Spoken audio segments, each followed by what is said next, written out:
டெல்லியில உண்ணாவிரத போராட்டம் போய்கிட்டு இருக்கு. பிஜேபிய எதிர்த்து காக்ரோச் ஜனதா கட்சி, அதாவது பாரதிய ஜனதா கட்சி எதிர்த்து காக்ரோச் ஜனதா கட்சி அப்படின்னு சொல்லி உண்ணாவிரத போராட்டம் போய்கிட்டு இருக்கு. இது ஏன் இந்த காக்ரோச் ஜனதா கட்சின்ற ஒண்ணு எப்படி உருவாச்சு? இன்னும் அடுத்து என்ன நடக்க போகுது? இவங்க அந்த அளவுக்கு நம்ம உத்து பார்க்கக்கூடிய ஒரு நபர்களா? இதெல்லாம் என்ன அப்படின்றத பாரதிய ஜனதா கட்சி அப்படின்றது ரொம்ப ஒரு கொஞ்சம் உன்னிப்பா கவனிக்கணும். என்ன அப்படின்னா, இப்ப 2026 அப்படின்ற பட்சத்துல புதிதாக ஒரு ஆட்சி அமையக்கூடிய விஷயமாக தமிழ்நாட்டிலே அமைந்தது. இது ஒரு பக்கம். இன்னொரு விஷயம் என்ன அப்படின்னா, நிறைய இடங்கள்ல பாரதிய ஜனதா கட்சியும் ஆட்சியை பிடிச்சுக்கிட்டே தான் வர்றாங்க. நம்ம அதுக்கு இல்லைன்னு நம்ம சொல்ல முடியாது. இதெல்லாம் சூட்சம ரகசியங்கள், இதெல்லாம் நிறைய இருக்குது. ஆனால் இந்த காக்ரோச் ஜனதா கட்சி அப்படின்னு சொல்லக்கூடிய இந்த கட்சியானது ஏன் உருவாகி அப்படின்னா, அது உண்ணாவிரத போராட்டம். உண்ணாவிரத போராட்டம் என்ன தெரியுமா? சாப்பாடு அப்படின்றத கேக்குதான் உண்மை. சாப்பாடு அப்படின்னா என்ன ஒரு கட்சி அப்படின்றத நல்லா புரிஞ்சுக்கும். ஏன் நான் சொல்ல வரேன் அப்படின்னா, உலகம் கலியுகம் முடிஞ்சு சத்தியுகம் ஆரம்பிக்கும் பட்சத்திலே அது எப்படியெல்லாம் இயங்கும் அப்படின்றத நான் சொல்றேன். இந்தியாவிலே அமெரிக்காவினுடைய சூட்சமமானது உடை தெரியப்பட்டது. சிவபெருமானால் உடை தெரியப்பட்டது. அதுல மாற்றுக்கிறதே கிடையாது. உடஞ்சிருச்சு இப்ப. ஆனா நாம பார்த்திருப்போம் விநாயக பெருமானுடைய இந்த பெல்ட் பார்த்திருக்கோம் இல்லையா? அந்த பெல்ட், அந்த நாகம், ஒரு நாகம் இல்லையா? அந்த மாதிரி மகாபைரவர் அப்படின்னு சொல்லி ஒரு நாகம் ஒண்ணு இடுப்புல பெல்ட் மாதிரி கட்டிருப்பாங்க. இந்த இடத்துல தான் மனிதனுடைய சரீரத்துல 13 பேர் கொண்ட குடும்பமானது முதலில் கட்டப்பட்டு அமைப்பா இருக்கும். அது அப்ப இந்த அமைப்பை எடுத்துட்டு ஒரு விநாயகர் பெல்ட் எடுத்து நம்ம கட்டணும் அப்படின்னா அதுக்கு மிகப்பெரிய ப்ராசஸ் இருக்கு. அப்ப முதல்ல என்ன ஆகணும் அப்படின்னா தொந்தம் அப்படின்னு ஆகணும். தொந்தம் அப்படின்னா என்ன அப்படின்னா பஞ்சபூதங்களும் தன் சமநிலையிலிருந்து மாறுபடும் இருக்கு. திடீர்னு சுனாமி வரும், திடீர்னு எரிமலை வெடிக்கும். இந்த மாதிரியான நிகழ்வுகள் தான் தொந்தம். இப்ப இந்த 13 பேர் கொண்ட குடும்பம், இந்த பெல்ட் இருக்கு இல்லையா, இதை இந்தியாவினுடைய சூட்சம சிவபெருமான் உழைத்தறிந்ததால் தொந்தமாய் போச்சு. இப்ப தொந்தமாச்சுன்னா என்ன வரும் முதல்ல அப்படின்னா, இந்த நம்ம காக்ரோச் அப்படின்னு சொல்லக்கூடியது இந்த மனிதன் அப்படின்னு சொல்லாம இது அப்படின்னு சொல்லுவோம். அதெல்லாம் அதாவது பிரபஞ்சத்தை விட்டு வெளியேறக்கூடிய பல விஷயங்கள் இருக்குது. அதான் உண்மை. அப்ப இது அப்படின்னு நம்ம சொல்லக்கூடியதுல முதல்ல இவங்க வந்தது காக்ரோச் ஜனதா கட்சி அப்படின்னு ஒன்று வரும். அடுத்து என்ன பண்ணும், இன்னொரு கொஞ்ச நாள்ல பூரான் ஜனதா கட்சின்னு ஒன்று வரும். அப்புறம் இன்னொன்னு என்ன வரும், தேள் அப்படின்றத பேஸ் பண்ணியோ இல்ல அதை லோகோ பேஸ் பண்ணியோ ஏதோ ஒரு வகையில வரலாம். அது அடுத்து என்ன வரும்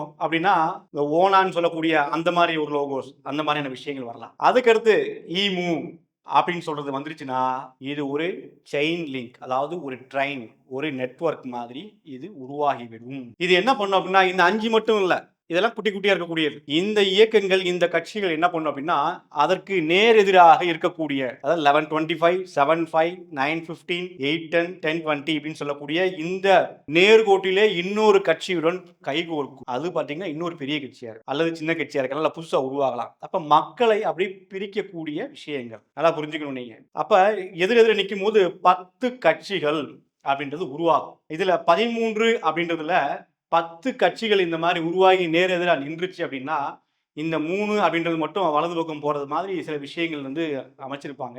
ஆனா சூட்சமம் இந்த 13 உடைச்சிருச்சு அப்படின்றது தான் உண்மை. அதை முழுசா நம்பணும் நீங்க. இந்த 10 கட்சிகள் உருவாகி என்ன பண்ணும் அப்படின்னா, சாப்பாடு அப்படின்னா பணம் கேட்கும் அல்லது நிலம் கேட்கும்.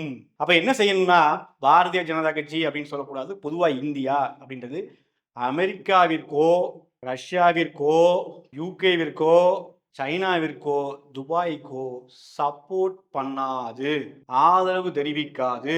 தற்சார்பு, அதாவது ஸ்டாண்டிங் போஸ்டர் ஆஃப் அம்மா அப்படின்னு சொல்லக்கூடியது, பாரத் மாதா அப்படின்னு சொல்லக்கூடிய இந்த ஸ்டாண்டிங் போஸ்டர் அப்படின்னா சுயம்பு அப்படின்னு சொல்லக்கூடியது. அப்ப நாம தனியா நிக்கணும் அப்படின்ற ஒரு எண்ணம் வரணும் முதல்ல. அப்ப மத்த நாடுகளை சார்ந்து இருக்காது, தனியா நிக்கிறதுக்கு நம்ம யோசிக்கணும். அதுக்கு உண்டான திட்டங்கள் எல்லாத்தையும் நம்ம நிறைவேற்றணும். இதுதான் முக்கியமான உண்மை. இல்லை என்றால் என்ன ஆகும்னா, இந்த இப்பதான் ஆரம்பிச்சிருக்கு இல்லையா, இன்னும் 5 வருஷத்துல பாருங்க.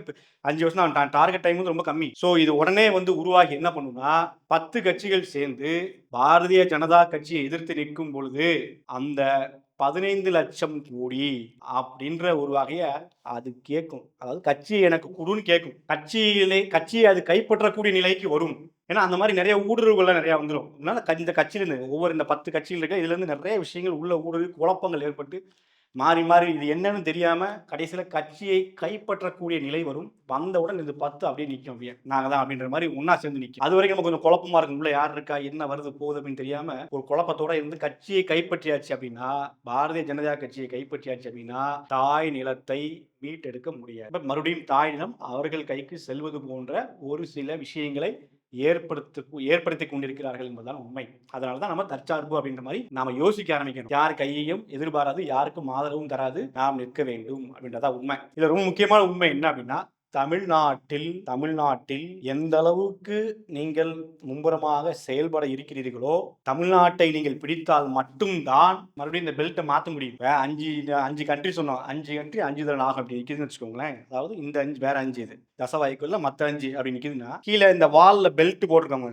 வால்ல சுத்தி பெல்ட் மாரி இருக்கும். அது என்னன்னா, அதான் அந்த 2 அப்படின்னு சொல்லக்கூடிய அந்த 13 பேர் கொண்ட குடும்பம். ராகு, கேது. அதாவது அந்த நினைவுகள், நிழல் ஆட்சி அப்படின்னு சொல்லக்கூடிய விஷயங்கள் ஒரு சுத்தி கட்டியிருக்கும் கட்டு. இது நாகத்தை சொல்லணும் அப்படி சொல்லலாம். அப்ப அந்த டெய்ல் எண்ட் பார்த்தீங்கன்னா தமிழ்நாடு அப்படி இருக்கும்.